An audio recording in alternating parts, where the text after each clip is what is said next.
నారాయణ తెలిపారు. మండలంలోని నందిరాజు పంచాయతీ హైదర్పేటలో శుక్రవారం ఉమెన్స్ ఇంజనీరింగ్ కళాశాల విద్యార్థులు స్వచ్ఛ భారత్ కార్యక్రమాన్ని నిర్వహించారు. ఈ సందర్భంగా కల్లుగీత కార్పొరేషన్ చైర్మన్ తాత జయప్రకాష్ నారాయణ మాట్లాడుతూ విద్యార్థులు చిన్నతనం నుంచే సేవాభావం అలవర్చుకోవడం చాలా సంతోషకరంగా ఉందన్నారు.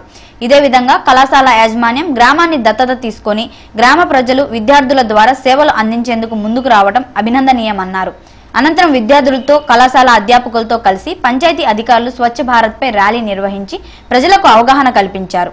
మీరు ఈ ఎన్ఎస్ఎస్ క్యాంపు నడిచే మనం ప్రతి ఇంటికి సర్వే చేసేటప్పుడు మీరు ఆ ఇంటికి వెళ్ళి కూర్చొని బాగోగులు వాళ్ళ మంచి చెడ్డలు వాళ్ళతో కూర్చొని మీ ఇంట్లో ఎంతమంది పిల్లలు ఉన్నారు, ఏం చేస్తుంటారు, ఎంతవరకు చదువుకున్నారు, ఉద్యోగం ఉందా లేదా, ఆ డేటా తర్వాత లెటర్న్ ఉందా లేదా, ఇంకుడు కొంటుందా లేదా, అంటే చుట్టూ రింగ్ వెల్స్ నాడా ఉందా లేదా, మీ ఇంటి ముందు రోడ్డు ఉందా లేదా, ఇవన్నీ తర్వాత మొక్కలు ఎన్ని నాటారు.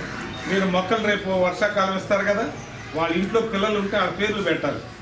వాళ్ళ పేర్లు పెడితే రోజు నీళ్లు వస్తూ ఉంటాడు. ఉదయం లేవగానే నా పేరుతో ఉన్నది అది మా ఇంటి ముందు ఉంది రోడ్డు మీద, అక్కడ 2 మొక్కలు నాటామన్నమాట. మా పిల్లల పేర్లు పెట్టారు. పుష్పలత, మంజులత, ఎంఎస్సి బయోటెక్నాలజీ అయిపోయింది, పిహెచ్డి వాళ్ళు చేస్తున్నారు, సైంటిస్టులు హైదరాబాద్లో ఉంటారు. వాళ్ళ పేరు పుష్పలత, మంజులత పేర్లు పెట్టి ఇప్పుడు పెద్దగా అయినాయి అన్నమాట. వాటిని చాలా మోనలు అయి ఉన్నాయి. ఒకటేమో నేరేడు చెట్టు, ఒకటేమో యాప్ చెట్టు, ఇవి ఉన్నాయి. అవి పేర్లు పెడితే వాళ్ళు సంతోషంగా ఏంటంటే వాటిని జాగ్రత్తగా పెంచుకుంటారు అన్నమాట. వాటి వల్ల ప్రకృతికి కానీ మనకు కానీ మీకు తెలుసు అవన్నీ ఎట్లా ఉన్నాయి ఏంటో. అదేవిధంగా